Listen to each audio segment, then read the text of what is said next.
Shalom Bapak Ibu sekalian yang dikasihi oleh Tuhan Yesus Kristus. Kembali pada hari ini kita akan bersama-sama melakukan ibadah online di Gereja Kristus Ketapang Pos Kembangan. Saya mengundang Bapak Ibu sekalian untuk bangkit berdiri. Pertolongan kita dalam pertemuan ibadah Advent kedua ini adalah di dalam nama Tuhan yang menjadikan langit dan bumi, yang tetap setia untuk selama-lamanya dan tidak pernah meninggalkan perbuatan tangannya.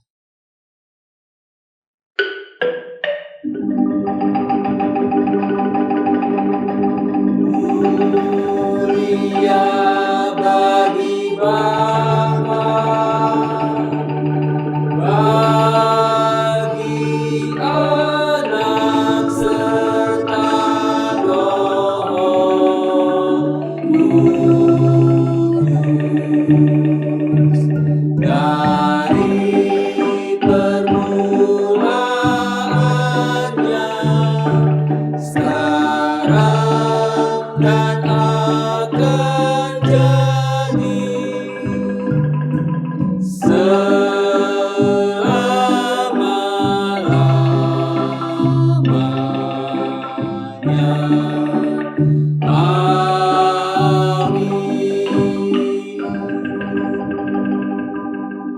Kasih karunia dan damai sejahtera dari Allah, Bapa kita dan dari Tuhan Yesus Kristus menyertai kamu. Firman Tuhan sebagai nats pembimbing pada ibadah Minggu Advent kedua ini terambil dari Mazmur pasal 33 ayat 1-4. Demikianlah firman Tuhan. Bersorak-sorailah hai orang-orang benar dalam Tuhan, sebab memuji-muji itu layak bagi orang-orang jujur. Bersyukurlah kepada Tuhan dengan kecapi, bermazmurlah baginya dengan gambus 10 tali. Nyanyikanlah baginya nyanyian baru, petiklah kecapi baik-baik dengan sorak-sorai, sebab firman Tuhan itu benar, segala sesuatu dikerjakannya dengan kesetiaan. Jemaat, saya persilakan duduk kembali. Jemaat, saya undang kita menyanyikan pujian sambutan dari NKB nomor 7 ayat yang pertama dan kelima. Nyanyikanlah nyanyian baru.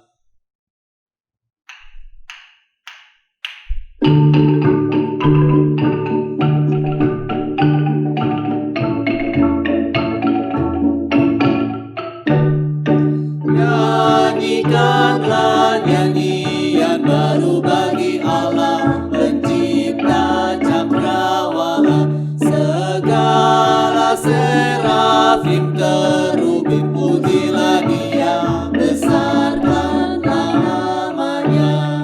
Bersorak-sorai bagi Rajamu, bersorak-sorai bagi Rajamu.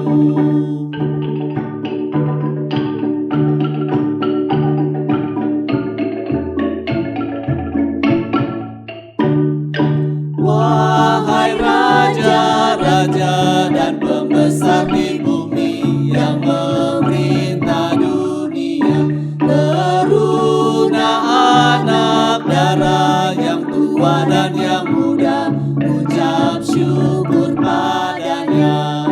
Bersorak-sorai bagi Rajamu, bersorak-sorai bagi Rajamu, bersorak-sorai bagi Rajamu, bersorak-sorai bagi Rajamu. Jemaat yang dikasihi Tuhan, hukum Tuhan bagi kita terambil dari Roma pasal yang ke-7 ayat 18-20. Demikian firman Tuhan. Sebab aku tahu bahwa di dalam aku, yaitu di dalam aku sebagai manusia, tidak ada sesuatu yang baik. Sebab kehendak memang ada di dalam aku, tetapi bukan hal berbuat apa yang baik. Sebab bukan apa yang aku kehendaki, yaitu yang baik yang aku perbuat, melainkan apa yang tidak aku kehendaki, yaitu yang jahat yang aku perbuat. Jadi, jika aku perbuat apa yang tidak aku kehendaki, maka bukan lagi aku yang memperbuatnya, tetapi dosa yang diam di dalam aku.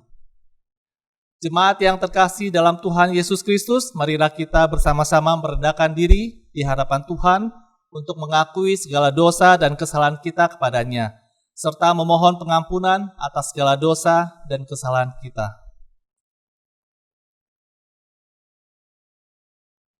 Mari Bapak Ibu, kita berdoa.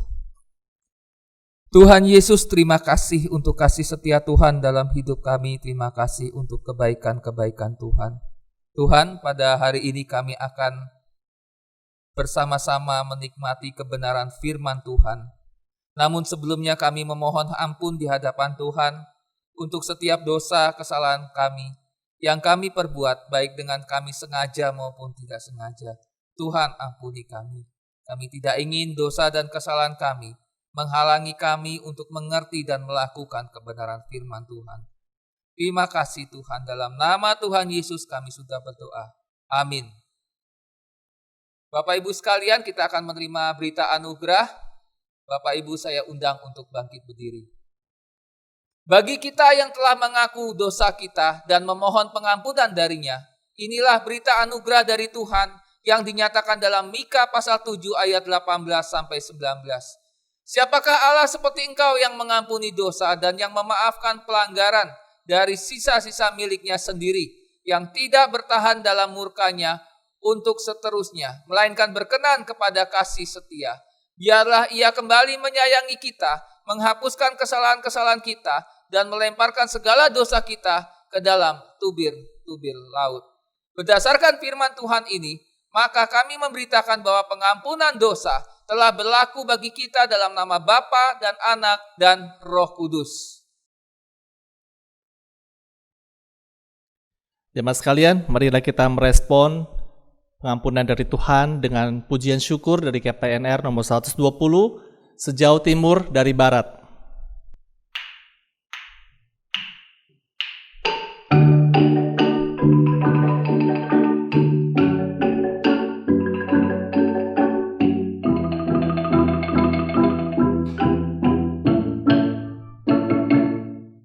Sejauh timur dari barat, Engkau membuang dosaku.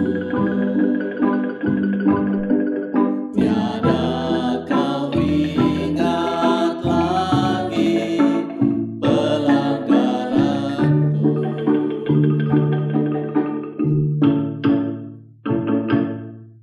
Jauh ke dalam tubir laut, kau melemparkan dosaku. Tiada kau perhitungkan kesalahanku.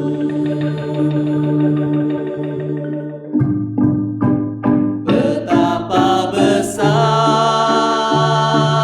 kasih pengampunanmu Tuhan.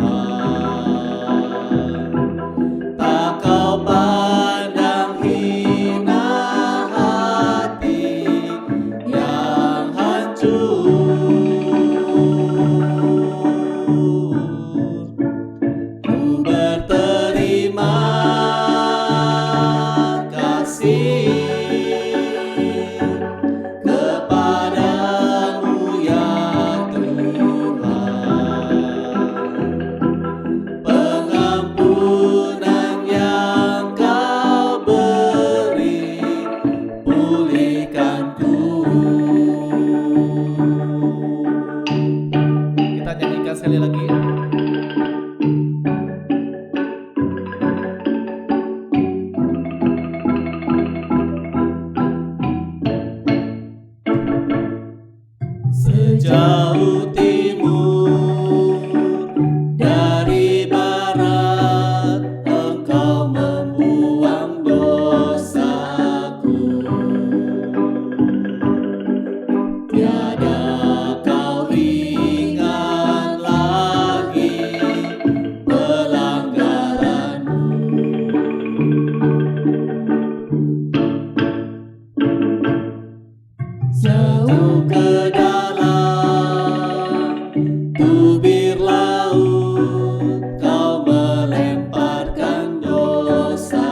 Shalom Bapak Ibu sekalian yang dikasihi Tuhan Yesus Kristus.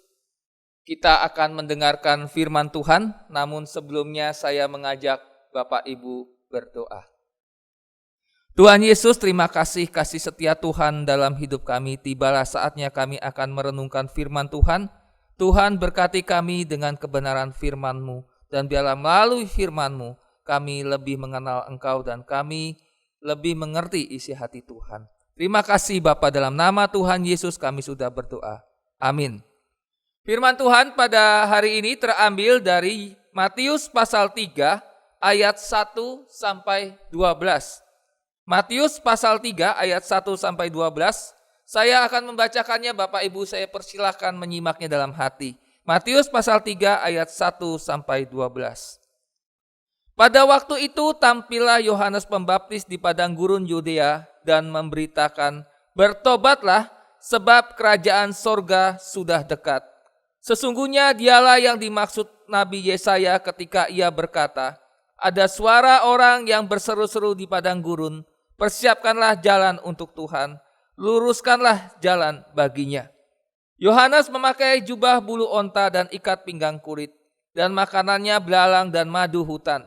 Maka datanglah kepadanya penduduk dari Yerusalem, dari seluruh Yudea, dan dari seluruh daerah sekitar Yordan. Lalu sambil mengaku dosanya mereka dibaptis oleh Yohanes di sungai Yordan.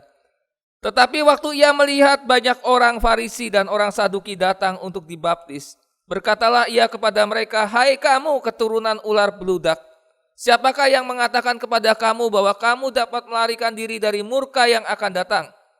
Jadi hasilkanlah buah yang sesuai dengan pertobatan, dan janganlah mengira bahwa kamu dapat berkata kepada dalam hatimu, Abraham adalah bapa kami.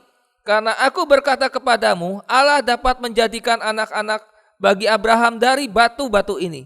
Kapak sudah tersedia pada akar pohon, dan setiap pohon yang tidak menghasilkan buah yang baik pasti ditebang dan dibuang ke dalam api.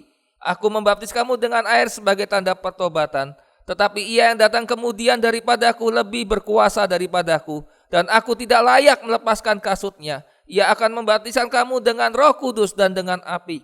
Alat penampi sudah di tangannya. Ia akan membersihkan tempat pengirikannya dan mengumpulkan gandumnya ke dalam lubung. Tapi debu jerami itu akan dibakarnya dalam api yang tidak terpadamkan." Bapak Ibu sekalian yang dikasihi Tuhan, Yohanes Pembaptis adalah orang yang dicatat dalam Alkitab, di mana Yohanes ini memiliki satu peran yang penting, yaitu membuka jalan bagi pelayanan Tuhan Yesus di dunia. Bahkan peran daripada Yohanes Pembaptis ini sudah dinubuatkan Nabi Yesaya jauh sebelum kelahiran Yohanes Pembaptis itu sendiri. Dikatakan dalam Matius pasal 3 ayat 3, ada suara orang yang berseru-seru di padang gurun, "Persiapkanlah jalan untuk Tuhan, luruskanlah jalan baginya." Bapak Ibu sekalian yang dikasihi Tuhan, Yohanes Pembaptis sadar sekali akan tugas yang harus dikerjakan. Kalau kita melihat di dalam pasal 3 ayat 27 sampai 30, Yohanes menegaskan bahwa dia bukanlah Mesias, namun Yohanes diutus untuk mendahulinya. Dan dia mengatakan bahwa bahwa Tuhan harus makin bertambah dan Yohanes sendiri harus makin berkurang. Jadi ketika Yohanes memberitakan bahwa Tuhan Yesus akan datang, akan memulai pelayanannya, maka Yohanes tidak ingin mencuri kemuliaan Tuhan. Nah, Bapak Ibu sekalian, menurut kebiasaan raja-raja pada zaman dahulu, kalau seseorang atau raja akan mengunjungi sebuah negeri, maka seorang raja ini biasa mengutus seorang hamba atau pegawainya untuk berjalan mendahului raja tersebut menuju negeri yang akan dituju. Dan tentu saja dilakukan persiapan-persiapan. Bahkan kalau kita melihat pada saat ini juga, kalau ada seorang kepala negara akan berkunjung ke negara lain, maka biasanya ada orang-orang yang mendahuluinya, entah menterinya, entah keamanannya, untuk mempersiapkan segala sesuatu. Dan kira-kira seperti itulah tugas daripada Yohanes Pembaptis. Dalam Markus 1 ayat 3, Yohanes itu dilukiskan sebagai suara orang yang berseru-seru di padang gurun. Ini tidak berarti bahwa Yohanes ini dilukiskan sebagai orang yang ahli pidato atau pengkhotbah yang mumpuni. Ya, tapi dikatakan hanya sebagai suara yang di padang gurun. Kenapa menggunakan konteks di padang gurun? Karena biasanya orang Israel itu kalau mendengar kata padang gurun, maka mereka teringat akan peristiwa-peristiwa bagaimana Tuhan berbicara kepada bangsa Israel di padang gurun. Pertanyaannya adalah kenapa ketika mendengarkan teriakan atau seruan daripada Yohanes ini, orang berbondong-bondong datang. Kalau kita melihat di dalam Injil Matius, maka jarak antara kitab Maleakhi, kitab terakhir dalam perjanjian lama, sampai pada Injil Matius ini terjadi sekitar kurang lebih 400 tahun jarak dua kitab ini. Dan selama 400 tahun itu dikatakan adalah sebagai masa kegelapan. Masa kegelapan di mana Tuhan tidak berbicara apapun kepada manusia. Tidak ada berita-berita dari Tuhan. Tuhan tidak bicara apa-apa, tidak berfirman. Jadi sepi sekali 400 tahun itu dan manusia hidup di dalam keberdosaannya. Sehingga ketika Yohanes Pembaptis datang menyampaikan kebenaran firman Tuhan, ini seperti air yang menetes di padang gurun yang kering gersang. Nah, Bapak Ibu sekalian, peran sebagai pembicara ini penting. Dan ketika Yohanes menyampaikan perannya, maka ada satu kata kunci yang disampaikan oleh Yohanes, yaitu di dalam ayat 2. Bertobatlah sebab kerajaan sorga sudah dekat. Nah, hari ini Bapak Ibu sekalian kita akan belajar apa makna dari kalimat bertobatlah kerajaan Allah sudah dekat. Paling tidak ada 3 makna dari kalimat yang disampaikan oleh Yohanes Pembaptis ini. Yang pertama adalah ini berbicara tentang kebenaran firman Tuhan. Bapak Ibu sekalian, kalimat bertobatlah kerajaan sorga sudah dekat ini disampaikan Yohanes merupakan penggenapan nubuatan-nubuatan dalam perjanjian lama. Berita kelahiran Yesus banyak sekali dinubuatkan dalam perjanjian lama. Dan itu sudah terjadi. Nubuatan yang pertama tentang kelahiran anak manusia itu dalam Kejadian 3 ayat 15 atau yang sering disebut proto-evangelium. Dalam teks ini Kejadian 3 ayat 15 dikatakan bahwa ini adalah merupakan nubuatan pertama tentang penyelamat dunia yang merupakan keturunan wanita, di mana ada keturunan daripada iblis, daripada ular akan berseteru dengan keturunan wanita. Jadi Bapak Ibu sekalian, Allah menubuatkan permusuhan yang tidak ada habisnya antara keturunan wanita dan keturunan ular yang akhirnya tentu dimenangkan oleh keturunan wanita. Ini menunjukkan bahwa akan terjadi di antara manusia tarik-menarik antara mengikut Tuhan atau mengikut iblis. Taat pada Tuhan atau tidak taat pada Tuhan. Bapak Ibu sekalian, banyak sekali nubuatan-nubuatan yang diberikan di dalam perjanjian lama dan digenapi di dalam perjanjian baru. Ini membuktikan apa? Hal ini membuktikan bahwa firman Tuhan itu ya dan amin. Ketika Bapak Ibu punya Alkitab, Bapak Ibu baca Alkitab, baca firman Tuhan, maka firman Tuhan itu ya dan amin. Nubuatan ribuan tahun sebelum kelahiran Tuhan Yesus digenapi di dalam Injil Matius, Markus, Lukas, dan Yohanes. Sehingga Alkitab ini sangat-sangat bisa dipercaya dan kita harus mempercayai bahwa Alkitab adalah firman Tuhan. Kalau saya bertanya pada Bapak Ibu di sini semua, ya, apakah Bapak Ibu percaya Alkitab adalah firman Tuhan? Bapak Ibu pasti berkatakan percaya. Kalau Bapak Ibu percaya, apakah Bapak Ibu melakukan kebenaran firman Tuhan? Mungkin beberapa dari kita akan terdiam. Kalau kita melihat di Alkitab, tokoh-tokoh Alkitab, kita melihat Saul. Saul tahu gak perintah Tuhan? Tahu. Tetapi Saul melanggar firman Tuhan. Kenapa? Karena Saul lebih menuruti kehendak rakyatnya. Daud tahu tidak perintah Tuhan?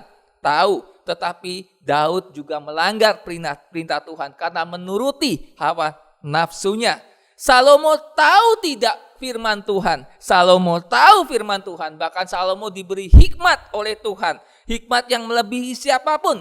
Tetapi walaupun Salomo tahu, Salomo diberi hikmat, Salomo tetap melanggar firman Tuhan. Demi apa? Demi kekuasaan.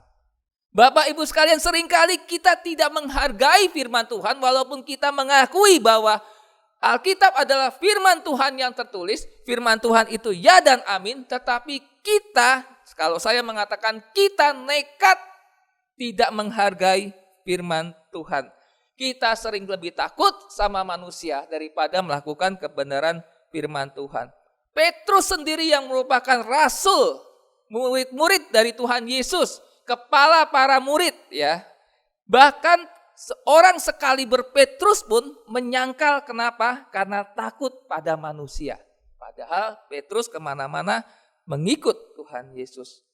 Namun kalau kita melihat Bapak Ibu sekalian, ketika Petrus bertobat, Petrus menyadari kesalahannya. Petrus malah kalau kita melihat di dalam Kisah Para Rasul pasal 5 ayat 28 sampai 29, Petrus itu dilarang untuk berbicara di mahkamah agama.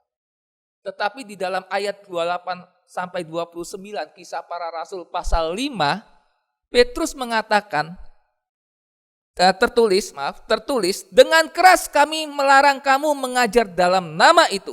Namun ternyata kamu telah memenuhi Yerusalem dengan ajaranmu dan kamu hendak menanggungkan darah orang itu pada kami. Apa yang dikatakan Petrus? Petrus yang tadinya hanya ditanya apakah kamu murid Tuhan Yesus, Petrus menyangkal. Tetapi ketika Petrus dilarang untuk menyampaikan firman Tuhan di tempat-tempat ibadah, Petrus malah mengatakan dalam ayat 29, kita harus lebih taat kepada Allah daripada kepada manusia. Bapak Ibu sekalian yang dikasihi Tuhan, Salomo juga menulis di dalam Amsal 29 ayat 25 sampai 27. Takut kepada orang mendatangkan jerat, tetapi siapa percaya pada Tuhan dilindungi. Banyak orang mencari muka pada pemerintah, tetapi dari Tuhan orang menerima keadilan. Orang bodoh adalah kekejian bagi orang benar. Orang yang jujur jalannya adalah kekejian bagi orang fasik. Salomo sendiri menulis di dalam Amsalnya bahwa takut akan orang mendatangkan jerat, mendatangkan penghukuman. Tetapi justru siapa yang percaya pada Tuhan, dia akan dilindungi. Bapak Ibu sekalian, jelas sekali tokoh-tokoh Alkitab, firman Tuhan mengatakan, hiduplah takut akan Tuhan. Percaya pada firman Tuhan, hidup takut pada Tuhan. Tetapi pada kenyataannya, walaupun kita mengakui ya dan amin, Alkitab adalah firman Tuhan. Kita seringkali tidak suka mendengarkan firman Tuhan. 5 tahun yang lalu, saya masih ingat ketika ibadah sedang berlangsung. Lagi ibadah berjalan, firman Tuhan lagi disampaikan. Saya melihat seseorang keluar dari pintu gereja. Keluar menuju lobi gereja. Saya pikir dia sakit. Orang ini saya pikir sakit. Tetapi setelah saya susul, Bapak Ibu tahu apa yang saya temukan? Beliau sedang makan. Pesan mie kangkung yang biasa mangkal depan gereja. Makan di lobi gereja sedangkan sedang ibadah dan firman Tuhan sedang disampaikan. Di tengah-tengah firman Tuhan disampaikan, dia keluar, dia pesan mie kangkung. Bapak Ibu sekalian bayangkan, mungkin Bapak Ibu sekalian hal seperti ini adalah hal yang lucu gitu ya. Tetapi saya melihat sendiri dan saya mengalami dan saya tegur. Ini adalah tipe orang yang tidak menghargai firman Tuhan. Belum lagi ada orang yang setiap minggu rajin datang ke gereja. Rajin datang ke gereja, tetapi rajin juga di tengah-tengah ibadah pergi karena harus nganter makanan ke pasar. Tidak pernah selesai mengikuti ibadah. Tiap minggu datang tapi tidak pernah selesai ikut ibadah karena harus nganter makanan ke gereja.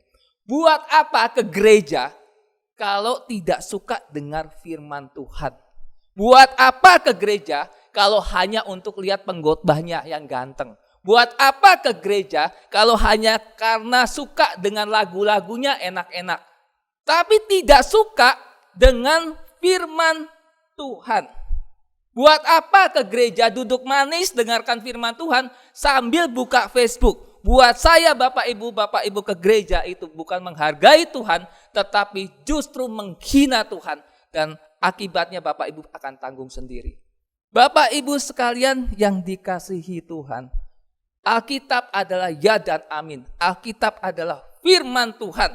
Kita sebagai anak-anak Tuhan harus menghargai firman Tuhan. Perkataan Yohanes Pembaptis yang mengatakan, bertobatlah kerajaan Allah sudah dekat, menandakan bahwa penggenapan firman Tuhan sudah terjadi. Dan berarti Alkitab tidak berbohong. Alkitab memiliki kebenaran yang absolut. Bapak Ibu sekalian, yang kedua adalah bertobatlah kerajaan Allah sudah dekat. Ini berbicara tentang apa? Berbalik kepada Tuhan. Berbalik, bertobat kepada Tuhan. Ini memiliki makna pertobatan. Kata bertobatlah sebetulnya lebih tepat diterjemahkan bertobatlah sekarang juga. Dari masa 400 tahun masa kegelapan di mana Tuhan tidak berbicara, saat itulah Yohanes Pembaptis muncul menyatakan kebenaran. Bertobatlah sekarang juga, kerajaan Allah sudah dekat. Orang-orang yang pernah membaca nubuatan atau pernah mendengar nubuatan dari Yesaya ini meyakini perkataan Yohanes Pembaptis ini adalah penggenapan dari nubuatan tersebut. Nah, kalau kita melihat ketika Yohanes mengatakan bertobatlah kerajaan Allah sudah dekat, bicara tentang pertobatan berbalik kepada Tuhan, di situ ada orang Farisi dan orang Saduki. Dan Yohanes mengatakan kepada orang Farisi dan Saduki ini, hai kamu keturunan ular beludak, siapakah yang mengatakan kepada kamu bahwa kamu dapat melarikan diri dari murka yang akan datang? Jadi hasilkanlah buah yang sesuai dengan pertobatan. Dan janganlah mengira bahwa kamu dapat berkata dalam hatimu, Abraham adalah bapa kami. Karena aku berkata kepadamu, Allah dapat menjadikan anak-anak bagi Abraham dari batu-batu ini. Nah Bapak Ibu sekalian, Yohanes menegur orang Farisi dan Saduki. Kenapa? Karena yang pertama, orang Farisi dan Saduki ini memiliki pertobatan yang semu. Pertobatannya nggak jelas. Orang Farisi dan Saduki ini merasa diri mereka sempurna. Karena apa? Mereka rajin sekali melakukan ibadah-ibadah. Tetapi Matius 23 ayat 27 mengatakan bahwa mereka ini seperti kuburan berlabur putih. Luarnya cantik, dalamnya busuk. Sehingga Yohanes mengatakan hasilkanlah buah sesuai dengan pertobatan. Bapak Ibu sekalian, kalau kita mengaku Tuhan adalah juru selamat, kita percaya Tuhan Yesus, pertanyaannya, buahnya sesuai enggak? Buahnya sesuai tidak dengan apa yang kita lakukan, apa yang kita percaya? Sesuai tidak? Yang kedua, orang Farisi dan Saduki ini memiliki kesalahan konsep tentang keselamatan. Mereka berpikir mereka keturunan Abraham. Kalau mereka keturunan Abraham, mereka pasti selamat. Karena mereka keturunan Abraham, maka mereka aman. Bapak Ibu sekalian, keselamatan itu bukan warisan. Tuhan bahkan mengatakan Allah dapat menjadikan anak-anak bagi Abraham dari batu-batu ini. Keselamatan itu bukan titipan, keselamatan itu bukan warisan. Keselamatan itu sifatnya adalah sangat pribadi. Sehingga ketika Yohanes mengatakan bertobatlah kerajaan Allah sudah dekat, berarti bahwa pertobatan itu adalah masalah yang sangat mendesak. Kenapa? Karena kita tidak tahu kapan kita mati. Bapak Ibu tahu kapan Bapak Ibu mati? Tidak tahu. Saya juga nggak tahu kapan kita mati. Itu adalah rahasia yang Tuhan saja yang tahu. Nah Bapak Ibu sekalian, ketika kita bicara kita bertobat, kita bicara kita percaya pada Tuhan Yesus, maka sebetulnya itu berbanding lurus dengan ketaatan. Pertobatan yang sejati itu akan berbanding lurus dengan ketaatan kita kepada firman Tuhan. Kita seringkali merasa bahwa Tuhan itu panjang sabar. Betul tidak? Ya, Tuhan itu panjang sabar, benar? Saya yakin Bapak Ibu mengatakan amin. Ya, amin. Tuhan kita panjang sabar dan memang betul. Tuhan kita, Allah yang kita sembah adalah Allah yang panjang sabar. Tetapi seringkali kita menganggap Allah panjang sabar. Allah itu tidak pernah marah. Seperti bangsa Israel. Bangsa Israel ini merasa punya Tuhan yang panjang sabar. Sehingga kebangetan bebalnya. Kalau kita melihat Keluaran pasal 15. Ketika bangsa Israel di padang gurun, tiba di Marah, kemudian haus, airnya pahit. Lalu bangsa Israel ngedumel, mengeluh di hadapan Musa. Tuhan tidak marah. Tuhan kasih kayu ke Musa, suruh Musa lempar kayu itu ke air. Dan air itu menjadi manis. Lalu berjalan lagi bangsa Israel.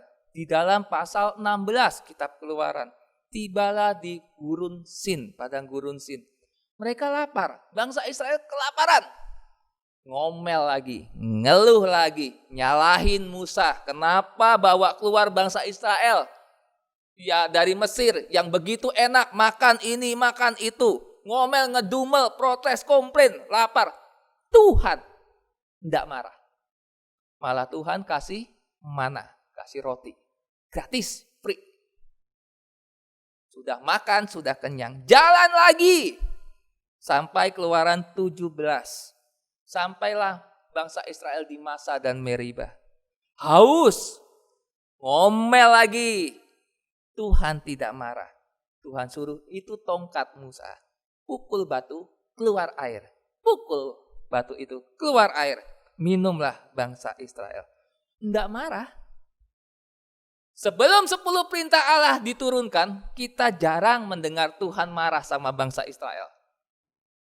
10 perintah, sebelum 10 perintah Allah, Tuhan sepertinya tidak pernah marah. Tetapi Bapak Ibu sekalian di dalam Amsal 23 ayat 14 dikatakan, engkau memukulnya dengan rotan, tapi engkau menyelamatkan nyawanya dari dunia orang mati. Nah kita lihat di Bilangan 11. Setelah Musa mendapatkan 10 perintah Allah, bangsa Israel ada di bawah, nungguin Musa turun, ada di pelataran Gunung Sinai. Ketika bangsa Israel berada di pelataran Gunung Sinai, di dalam kitab Bilangan 1 sampai 10, Tuhan mengatur bangsa Israel. Di mana suku ini mengelilingi, 12 suku mengelilingi kemah, kemudian di ring satunya orang-orang Lewi mengelilingi kemah. Tuhan atur siapa pemimpinnya dan lain-lain Tuhan atur. Tibalah saatnya setelah Tuhan atur, di dalam Bilangan 11, berangkatlah bangsa Israel untuk menuju Kanaan. Karena di dalam kitab Bilangan itu persiapan bangsa Israel untuk masuk tanah Kanaan. Ketika mau berangkat menuju tanah Kanaan, kembali bersungut-sungut. Nah, bangsa Israel bersungut-sungut, kemungkinan besar mereka sudah nyaman tidak berjalan, udah lama di situ, nungguin di situ, ya 1 bulan kira-kira, udah nyaman, males pergi mungkin gitu ya, ngomel-ngomel. Tetapi Tuhan kali ini tidak diam. Tuhan murka, Tuhan kasih api sekeliling kemah suci, sekeliling bangsa Israel hangus dihajar api oleh Tuhan. Bapak Ibu sekalian, kali ini Tuhan marah. Lalu tidak kurang itu, ketika kelaparan, bangsa Israel ngeluh lagi sama Tuhan. Tuhan masa tiap hari makan roti, makan mana, bosen. Kami itu di Mesir makan enak. Sudah dikasih roti gratis, masih ngeluh sama Tuhan. Tuhan kasih burung puyuh, kirim burung puyuh. Sampai tingginya itu tumpukan burung puyuh 2 hasta, kira-kira 90 cm. 90 cm itu berapa? Segini kira-kira. 90 cm tingginya. Bangsa Israel dengan rakusnya makan. Yang di mulut belum habis sudah ambil lagi. Di mulut belum habis diambil lagi. Makan dengan penuh kerakusan. Tuhan murka. Tuhan marah. Tuhan tulahi bangsa Israel. ketika Miriam dan Harun marah tegur Musa, memfitnah Musa, Tuhan marah, Miriam kena kusta. Kalau kita melihat setelah 10 perintah Allah diturunkan, bangsa Israel mengeluh, disitulah Tuhan murka. Bapak Ibu sekalian, Amsal 23 ayat 14 ini tepat sekali. Engkau pukul dengan rotan, tapi engkau menyelamatkan nyawanya. Kenapa Tuhan harus menegur bangsa Israel demikian keras? Supaya bangsa Israel tidak mati. Saya pernah sekali lagi liburan dengan anak pergi berenang di waterboom ya di satu tempat di Jakarta. Anak saya senang berenang, jadi pergi ke waterboom. Nah di waterboom tuh biasa ada perosotan air ya, perosotan air. Nah kemudian anak saya main perosotan gitu. Satu ketika abis nyemplung di air, saya biasa bilang sama anak saya, Ola, kamu jangan berenang di depannya perosotan. Kalau ada orang perosotan gitu, kamu ketimpa. Anak saya bilang, iya Pak. Akhirnya dia selalu menjauh, nurut aja dia jauh, saya cuma liatin dari jauh. Lalu ada seorang anak juga sama bapaknya. Mungkin bapaknya nggak ngeh atau apa, anaknya itu main di sekitar mulutnya perosotan air itu ya Bapak Ibu. Dan tibalah ada seorang yang badannya besar, gemuk ya, gemuk.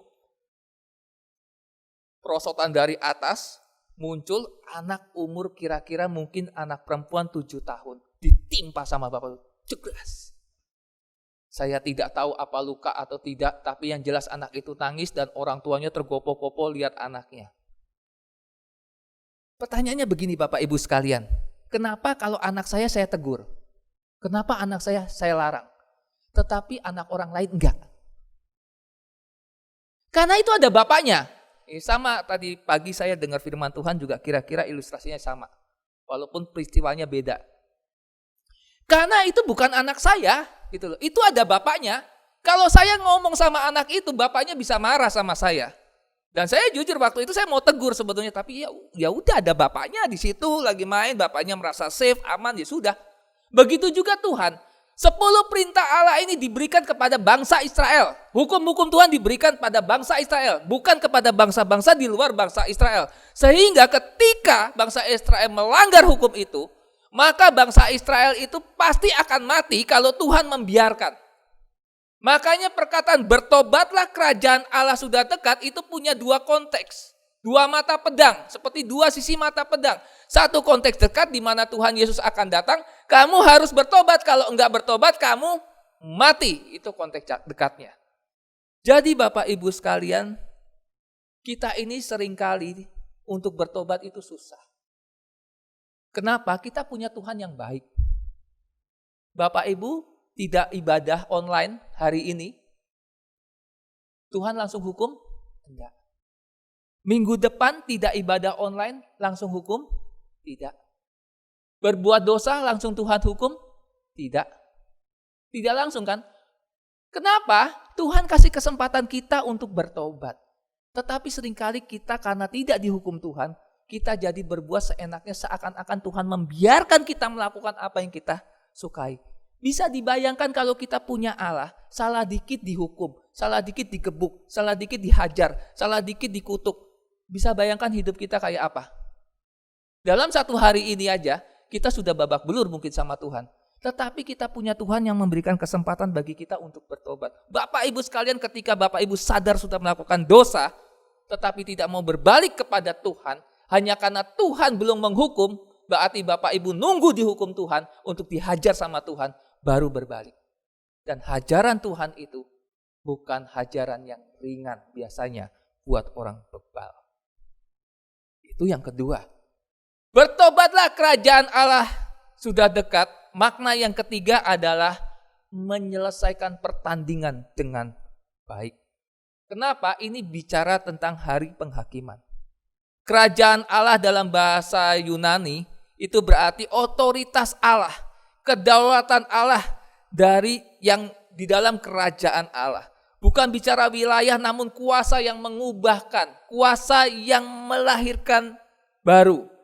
Tadi saya katakan dua sisi mata pedang. Sisi konteks dekat yaitu waktu Yesus akan memulai pelayanannya, Yesus memberitakan kebenaran firman Tuhan, orang-orang harus bertobat. Konteks jauhnya adalah bicara tentang akhir zaman. Menunjuk pada kedatangan Tuhan Yesus yang kedua kali. Kalau konteks dekat, kedatangan Yesus yang pertama kali. Ini bicara konteks jauh adalah kedatangan Yesus yang kedua kali. Dalam 1 Tesalonika 5 ayat 2 dikatakan bahwa hari Tuhan itu datang seperti pencuri pada malam. Artinya kita tidak bisa tahu kapan datangnya Tuhan Yesus yang kedua kali. Tetapi kita harus melakukan persiapan. Kita harus waspada dengan kedatangan Tuhan Yesus yang kedua kali.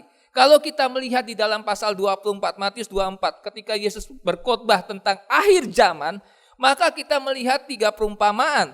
Kita melihat perumpamaan hamba yang setia dan jahat.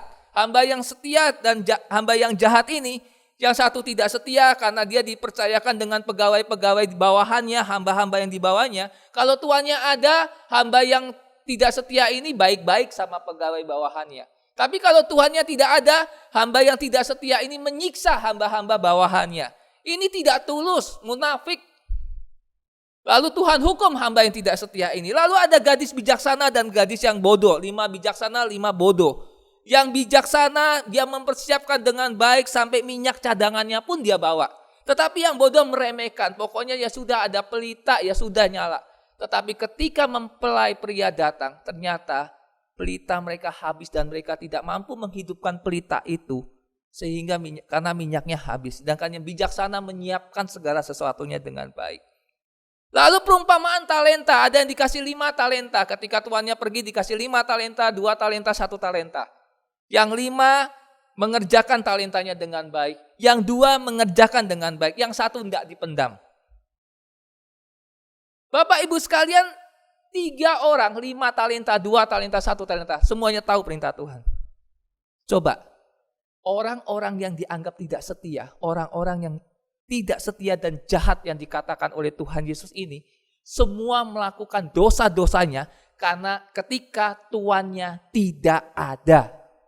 Ketika tuannya tidak ada, ketika mempelainya belum datang, ketika tuannya sedang pergi, ketika tuannya tidak ada di hadapan mereka, maka orang-orang ini tidak setia, keluarlah semua belangnya. Aslinya keluar semua. Bapak Ibu sekalian, apa yang kita bisa lihat dari sini? Ketika bilang bertobatlah, kerajaan Allah sudah dekat, ini bicara kedatangan Tuhan Yesus kedua kali, bicara tentang hati kita. Hati kita tulus atau tidak? Pertanyaan besar adalah siapakah kita di hadapan Tuhan ketika tidak ada orang yang melihat kita? Kalau kita bicara tadi di dalam poin yang kedua, dalam konteks dekat, itu adalah persiapan kita di dunia untuk menerima Tuhan Yesus, melakukan kebenaran firman Tuhan. Kalau kita bicara konteks jauh, maka ini bicara bagaimana kita menjaga hati kita tetap setia sampai Tuhan Yesus memanggil. Di dalam 2 Timotius 4 ayat 5-7 dikatakan, tetapi kuasailah dirimu dalam segala hal, sabarlah menderita, lakukan pekerjaan pemberita Injil, tunaikan tugas pelayananmu. Mengenai diriku, darahku sudah mulai dicurahkan sebagai persembahan dan saat kematianku sudah dekat. Lalu dikatakan, aku telah mengakhiri pertandingan yang baik. Aku telah mencapai garis akhir dan aku telah memelihara iman. Bapak Ibu, siapakah yang bisa mengakhiri pertandingan dengan baik?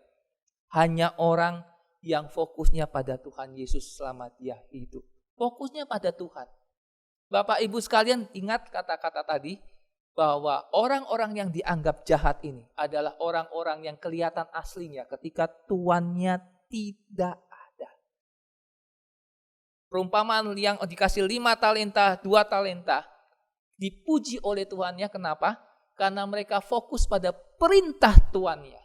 Bukan fokus pada keberadaan tuannya, tetapi pada perintah tuannya.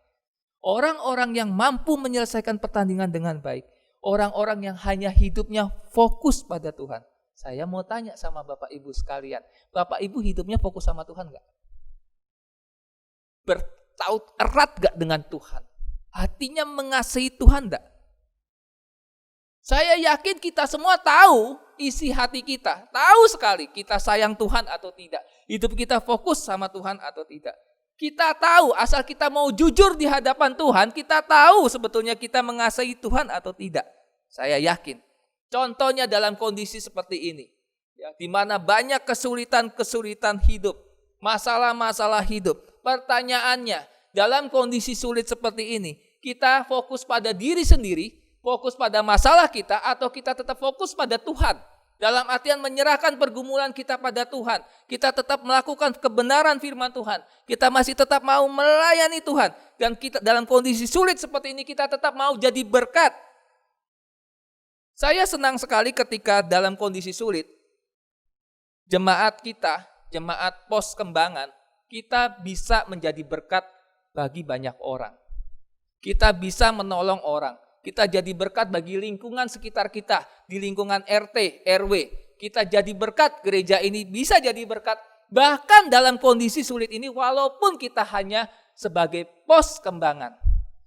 Kenapa kita bisa jadi berkat? Karena ada jemaat-jemaat yang walaupun dalam kondisi pandemi COVID-19, walaupun dalam kondisi yang sulit, tetapi masih mau berbagi berkat, masih mau peduli satu dengan yang lain. Baik dalam dana, baik dalam pelayanan, baik dalam doa. Ini adalah orang-orang yang hatinya terpaut pada Tuhan, bukan fokus hanya pada masalahnya sendiri, bukan fokus pada apa yang dia punya, tetapi fokus pada Tuhan. Seperti seorang janda yang memberikan di dalam segala kekurangannya. Bapak Ibu sekalian, orang yang fokusnya hanya pada dirinya sendiri, punya uang, gak punya uang, tetap aja untuk dirinya sendiri. Bisa jalan-jalan, bisa kemana-mana tanpa memikirkan orang lain. Saya tegur satu orang yang ngomong sama saya begini, saya tidak suka kondisi COVID seperti ini. Saya pikir tidak suka itu karena usahanya jatuh atau usahanya sedang terpuruk. Kenapa tidak suka? Iya, saya nggak suka. Kenapa? Saya tidak bisa jalan-jalan.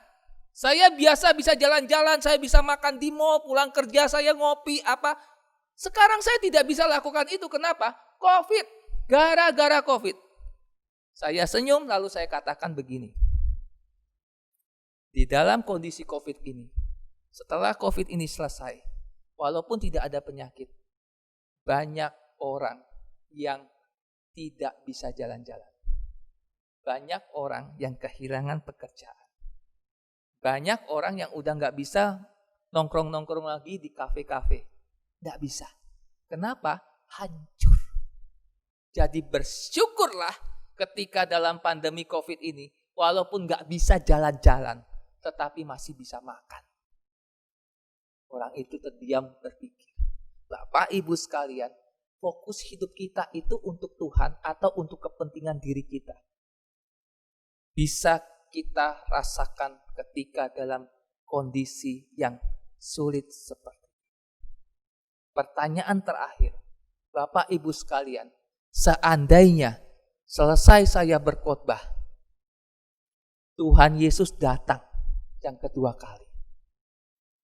Siapa yang yakin akan diangkat bersama dengan Tuhan? Bapak Ibu jawab sendiri dalam hati. Siapa yang yakin sudah siap untuk bersama dengan Tuhan? Waspada, tetap jaga hati. Itu yang terpenting. Bapak Ibu sekalian, mari kita jadi anak-anak Tuhan. Sebentar lagi kita akan merayakan Natal. Tapi biarlah kita bukan hanya sekedar merayakan kelahiran daripada Tuhan Yesus. Tetapi biarlah kita juga mengingat bahwa kelahirannya adalah untuk menyelamatkan kita. Dan biarlah kita sebagai orang-orang percaya hidup berkenan dan taat pada perintahnya. Mari kita berdoa. Tuhan Yesus, terima kasih kami sudah merenungkan firman Tuhan. Biarlah melalui perenungan pada hari ini, kami belajar untuk senantiasa setia dan taat pada Tuhan. Tuhan, ampuni kami jika kami selama ini hidup tidak berkenan pada Tuhan. Tuhan, tolong kami. Dan biarlah firman Tuhan ini menguatkan kami, menegur kami. Terima kasih Bapa. Dalam nama Tuhan Yesus kami sudah berdoa. Amin.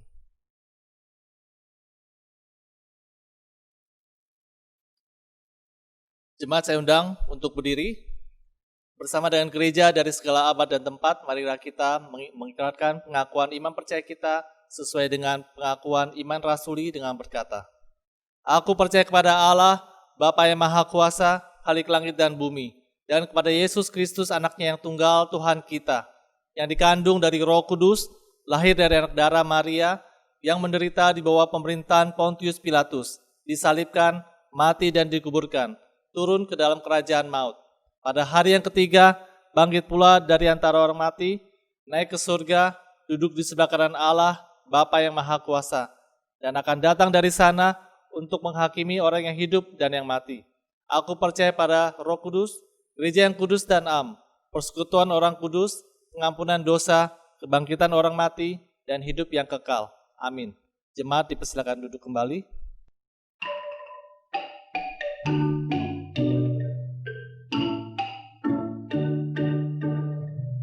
Jemaat yang terkasih, marilah kita memberikan persembahan kita kepada Tuhan sebagai ungkapan rasa syukur kita atas segala berkat yang telah Tuhan nyatakan dalam kehidupan kita. Dengan mengingat firman Tuhan yang mengatakan, berilah kepada Tuhan kemuliaan namanya, dan bawalah persembahan, dan masuklah menghadap Dia. Sujudlah menyembah kepada Tuhan dengan berhiaskan kekudusan. 1 Tawarik pasal ke-16 ayat 29. Persembahan syukur dapat dilakukan melalui 3 cara, yaitu dengan mentransfer ke rekening atas nama Gereja Kristus yang tertera pada layar Bapak Ibu sekalian ke Bank BCA, nomor rekening 012 318 0434, atau ke rekening BNI nomor rekening 001 828 5011, atau melalui scan QR Code melalui aplikasi GoPay, OVO, dan sebagainya yang tertera di layar. Atau dapat juga dimasukkan ke dalam amplop persembahan dan diberikan ketika gereja sudah dibuka kembali. Jemaat sekalian, marilah kita naikkan pujian dari PKJ nomor 146 ayat yang pertama dan ketiga. Bawa persembahan.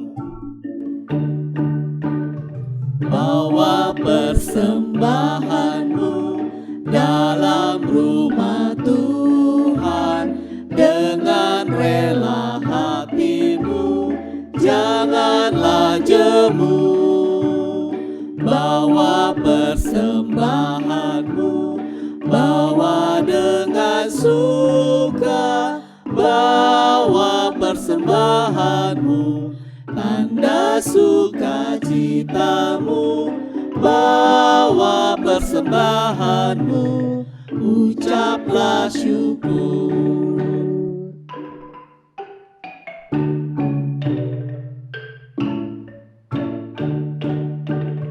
Persembahkan dirimu untuk Tuhan pakai, agar kerajaannya makin nyatalah.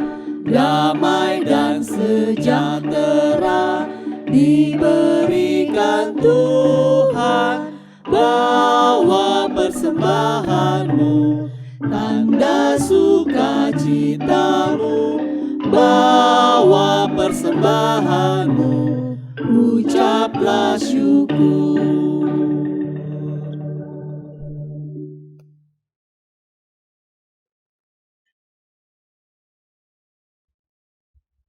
Mari kita berdoa. Tuhan Yesus, terima kasih Tuhan sudah mengizinkan kami untuk memberikan persembahan pada hari ini. Dan biarlah persembahan ini dapat digunakan untuk pekerjaan Tuhan. Tuhan, hamba-Mu berdoa untuk setiap jemaat di dalam pergumulannya selama pandemi COVID-19 ini. Tuhan tolong, Tuhan berkati. Beberapa dari kami ada yang kehilangan pekerjaan, beberapa dari kami ada yang mengalami sakit. Beberapa dari kami ada yang mengalami problem dan masalah keluarga. Tuhan, segala persoalan, kesulitan kami, biarlah Tuhan yang memberikan kami semua jalan keluar. Tuhan tolong. Tuhan juga menolong pemerintah yang saat ini bekerja keras untuk membuat vaksin COVID-19 supaya dapat dibagikan kepada seluruh rakyat Indonesia sehingga kami semua dapat terlepas dari pandemi ini. Tuhan tolong lembaga-lembaga yang berwenang supaya dapat bersama-sama membuat program pemerintah ini dapat berjalan dengan baik. Tuhan berkati pemimpin negara kami, Bapak Jokowi dan juga Pak Ma'ruf Amin. Tuhan juga tolong, Tuhan berkati mereka sehingga bersama dengan jajaran menterinya mampu memulihkan bangsa ini. Terima kasih dan kami juga berdoa untuk gereja-gereja Tuhan. Tuhan juga menolong setiap mereka baik yang saat ini masih beribadah secara online maupun yang sudah mulai membuka untuk beribadah secara onsite. Tuhan juga tolong setiap jemaat, Tuhan tutup bungkus, Tuhan lindungi. Setiap jemaat kami juga, Tuhan juga senantiasa jaga, Tuhan juga memelihara. Terima kasih Bapa, dan kami akan menutup doa kami dengan doa sempurna yang Tuhan Yesus ajarkan. Bapa kami yang di sorga, dikuduskanlah namamu, datanglah kerajaanmu, jadilah kehendak-Mu di bumi seperti di sorga. Berikanlah kami pada hari ini makanan kami yang secukupnya, dan ampunilah kami akan kesalahan kami, seperti kami juga mengampuni orang yang bersalah pada kami. Dan janganlah membawa kami dalam pencobaan, tapi lepaskanlah kami daripada yang jahat. Karena Engkaulah yang empunya kerajaan dan kuasa dan kemuliaan sampai selama-lamanya. Amin.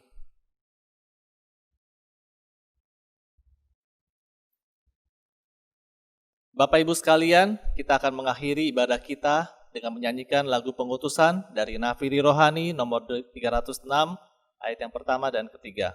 Adakah tempat baginya?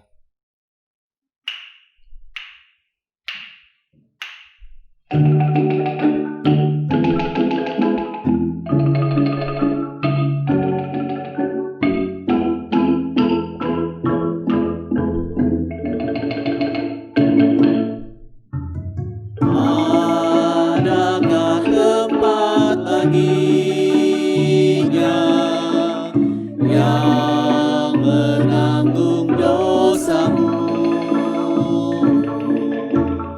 yang ketuk dan minta masuk? Maukah sambut Tuhanmu?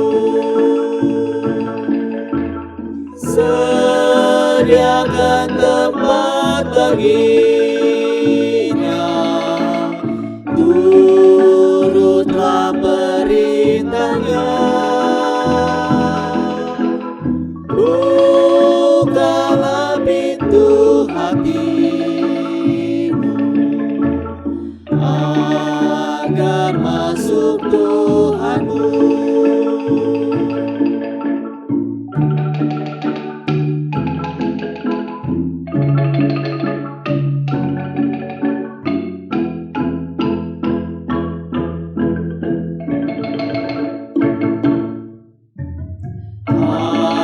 Hanya karena anugerahnya yang memanggilmu lagi, terimalah sekarang juga, esok akan terlambat. Sediakan tempat baginya, turutlah perintahnya. Bukalah pintu hatimu agar masuk Tuhanmu.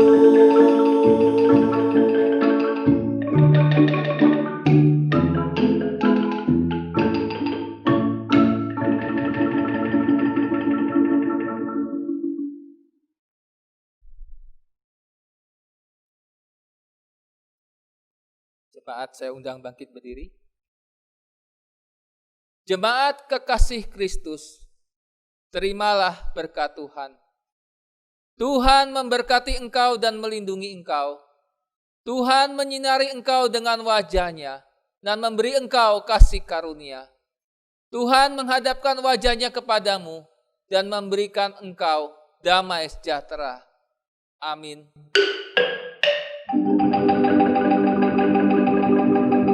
Kepada Allah beri puji,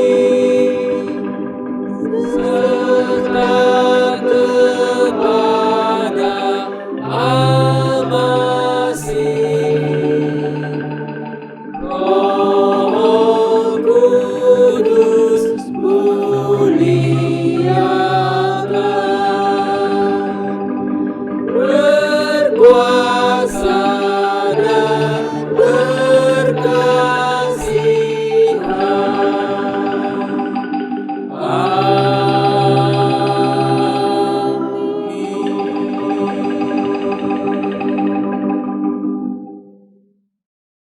Ibadah selesai, jemaat saya persilakan duduk kembali saat teduh.